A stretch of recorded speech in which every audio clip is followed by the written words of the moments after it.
করছিস তুই এসব? তুই কি ভুলে গেছিস আমি তোর বড় বোন? আপু, আমি আজ তোমার কোনো কথাই শুনবো না। রাতুল, তুই আমার ভাই, আর ভাই বোন কখনো এসব করতে পারে না। চুপ থাক, তুই আমার বোন হ, আর যাই হোক, আজ আমার মাথা নষ্ট। আমি আজ কোনো বাধা মানব না। তারপর আমি আমার ছোট ভাইয়ের কাছ থেকে কিছুতেই রেহাই পেলাম না। আমি যখন ঘুমিয়ে পড়লাম তখন আমার বিছানায় এসে আমার সাথে যা করলো তা শুনলে তোমাদের মাথা ঘুরে যাবে। তাহলে আসল ঘটনাটি শুরু করি।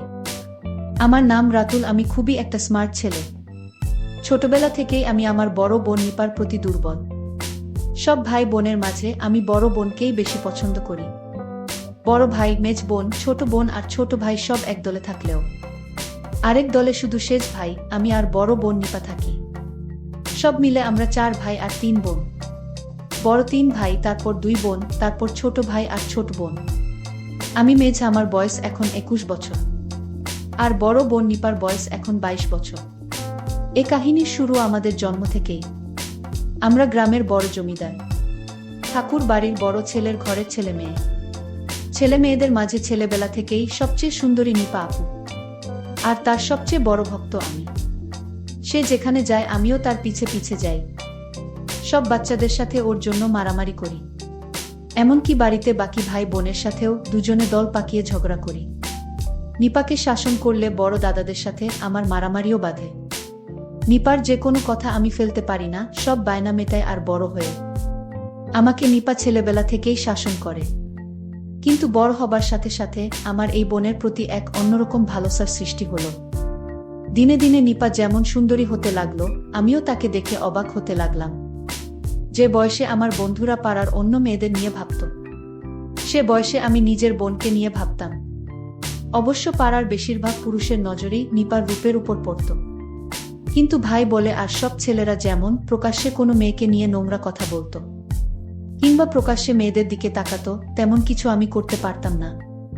বরং কোনো ছেলে তার বোনের দিকে নজর দিলে পরে তাকে ভালো করে ধোলাই করতাম। মেয়েরা ছেলেদের আচরণ বেশ ভালোই বোঝে। নিপা আমার এই নতুন পরিবর্তন ধরতে পারেনি। তা কিন্তু নয়, সে বোঝে আমি তার এতটাই ভক্ত আর তাকে এতটাই ভালোবাসি যে তার প্রেমেও পড়তে পারি। কিন্তু এই প্রেমের কোনো সমাধান নেই, কারণ সে আমার বোন। আমার বোনের হাতের রান্না ছাড়া আমি ভাত খেতে পারতাম না। বোন হিসেবে অনেক ভালোবাসি, তাই বেশি কিছু আশা করি না। বরং ওর মতো একটা বউ হলেই হলো আমার। যদিও তা আমি আর কোনোদিনই খুঁজে পাচ্ছি না। দেখতে দেখতে নিপা কলেজে উঠে গেল, আর নিপা আপু দিন দিন সুন্দরী হতে লাগলো। এদিকে আমাদের এই এলাকায় জাতিভেদ যুগ যুগ ধরে এক বড় সমস্যা।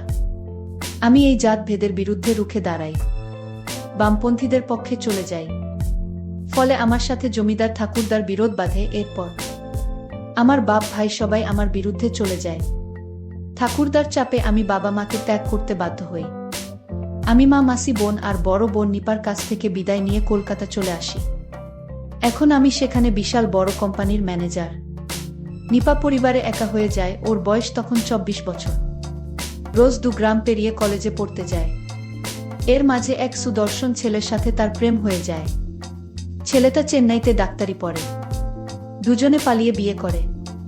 জমিদারের ভয়ে ছেলেটার পরিবার গ্রাম ছেড়ে পালিয়ে শহরে এক বস্তিতে আশ্রয় নেয়। অনেক কষ্টে ছেলেটা পড়া চালিয়ে যায়। 1 বছর পর জমিদারের লোকরা একদিন ওর জামাইকে ধরে ফেলে। ওরা নিপার বাবার নির্দেশে ছেলেটার 2 পা মেরুদণ্ড ভেঙে দেয়। নিপা তখন 9 মাসের অন্তঃসত্ত্বা।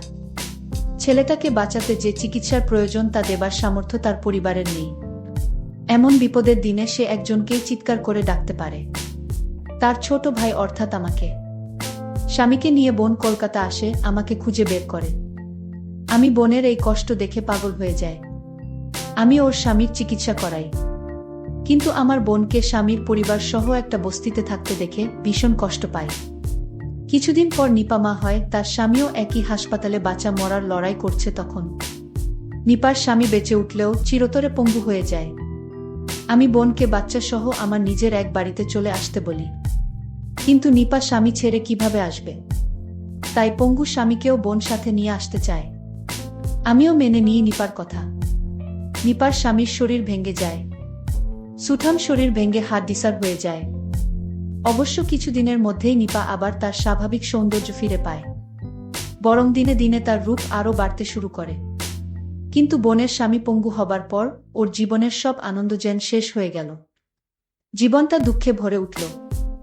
একে তো শ্বশুর কুলে কেউ নেই যে আর্থিকভাবে সাহায্য করতে পারে, অন্যদিকে পঙ্গু স্বামীকে বিছানায় খাওয়া দাওয়া, টয়লেট করানো।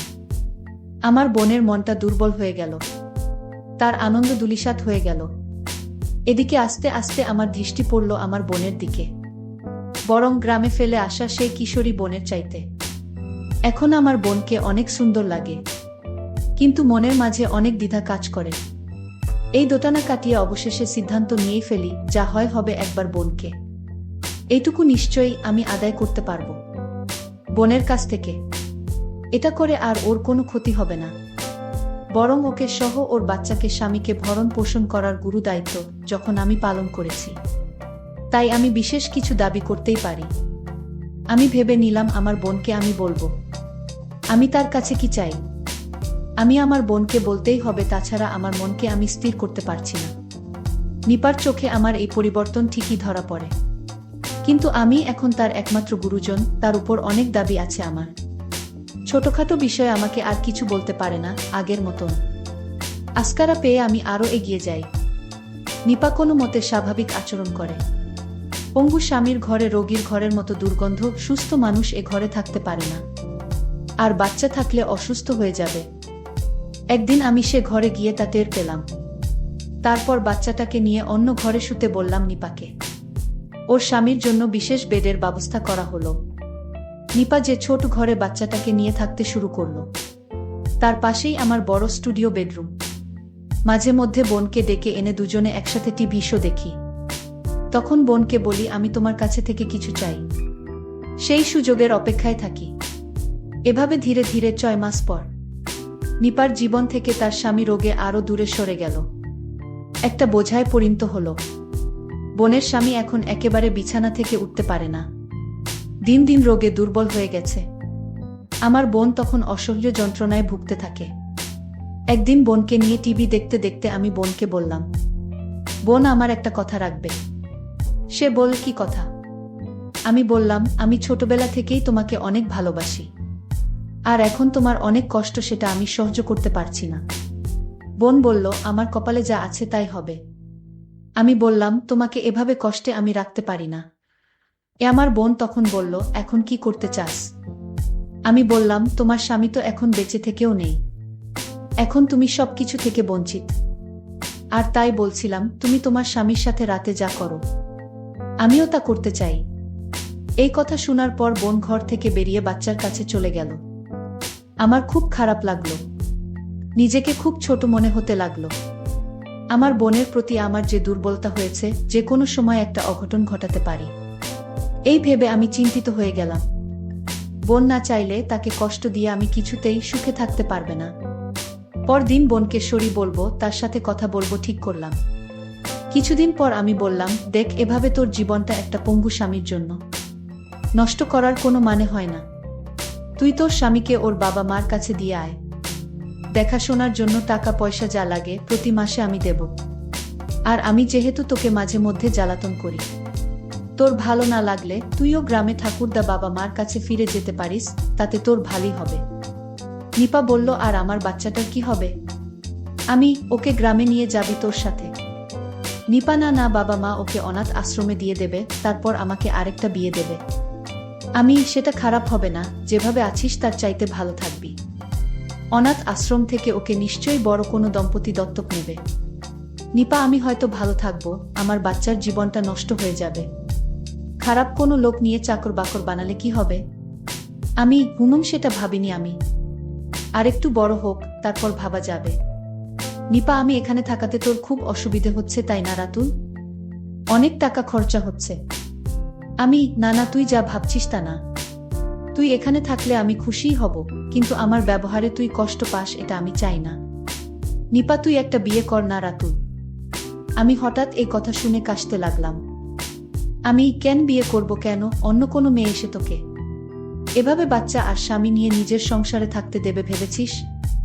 নিপা বলল, আমি চলে যাব গ্রামে, বাচ্চাটা কাউকে দিয়ে দেব।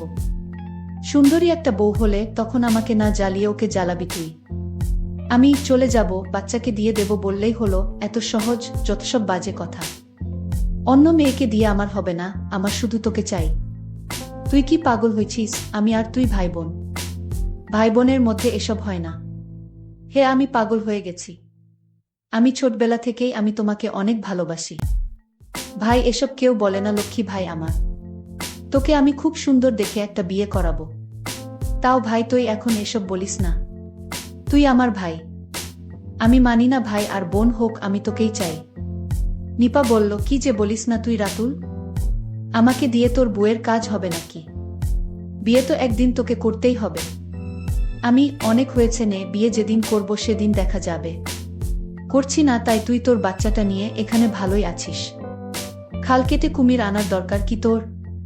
তোর চাইতে সুন্দরী কোনো মেয়ে আছে নাকি যে বিয়ে করব? নিপা ধ্যাত, দেখ রাতুল, আমার সাথে অমন অসভ্য কথা বলবি না। নিপা লজ্জা পেয়ে অথবা রাগ করেই ঘর ছেড়ে বেরিয়ে গেল। ছোট ভাইয়ের এই আবদার আমার আর ভালো লাগে না। আমি যে এখন কি করি? পরদিন রাতুল অফিস থেকে ফিরে বোনের ঘরে গেল খাবার দিতে বলবে বলে। আমি খাবার দে নিপা। নিপা আসছি রাতুল, বাচ্চাটাকে ঘুম পাড়িয়ে। তারপর বোন আমাকে খাবার দিল। খাবার পর আমি বোনকে আমার ঘরে আসতে বললাম। বিছানায় শুয়ে কি করতে বলবো সেটা ভাবতে লাগলাম। আমি বললাম, আমার মাথাটায় আজ প্রচণ্ড ব্যথা, আমার মাথাটা একটু মালিশ করে দিবা। আমি আমার ভাইয়ের মাথায় মেসেজ করে দিচ্ছিলাম। ভাই তখন বলল, বোন তোর হাতে জাদু আছে, তুই আমার মাথাটা একটু মালিশ করে দিতেই মাথার ব্যথা চলে গেছে। তারপর আমি ঘুমিয়ে গেলাম। রাত যখন 2টা বাজে তখন আমার ঘুম ভেঙে গেল। আমি দেখলাম আমার বোন ঘুমিয়ে আছে। আমি আমার বোনকে দেখে আশ্চর্য হলাম। মনে হয় আল্লাহ নিজ হাতে তাকে বানিয়েছে। আমি আর কোনো কিছুই ভাবতে পারছি না। আল্লাহর সৃষ্টি কত সুন্দর। আমি আর কিছুই না ভেবে আস্তে আস্তে বিছানা থেকে উঠে বসলাম। আমি দরজাটা লক করতে ভুলে গেছিলাম, আর তাই দরজার কাছে গেলাম। দরজাটা লক করে আবার বিছানায় এসে বসলাম। তারপর আমি তার ঘনিষ্ঠ হতে শুরু করলাম। বোন তখন বিছানা থেকে উঠে আমায় বলল, কি তুই এখনো ঘুমাসনি? আমি বোনকে বললাম, আমার কিছুতেই ঘুম আসছে না। আমার বোন বলল, তাহলে কি করলে তোর ঘুম আসবে শুনি? আমি বললাম, আমি তোমাকে বউ হিসেবে দেখতে চাই, তাহলেই আমার ঘুম হবে। ঠিক আছে, তুই জানতে কি না জানিস না, আমি তোর আপন বোন না। আমাকে অনাথ থেকে তোর বাবা নিয়ে আসছিল। তোর বাবা একজন দয়ালু মানুষ, আর তাই আমাকে একদিন রাস্তায় কান্না করতে দেখে আমায় তোদের বাড়িতে নিয়ে আসে। আমার বয়স তখন 5 কি 6 হবে। আমার মা বাবাকে আমি জানতাম না, আর তাই তো আমি আমার বাচ্চাকে ছেড়ে আমি নতুন বিয়ে করতে পারবো না, তাকে অনাথে দিতে পারবো না।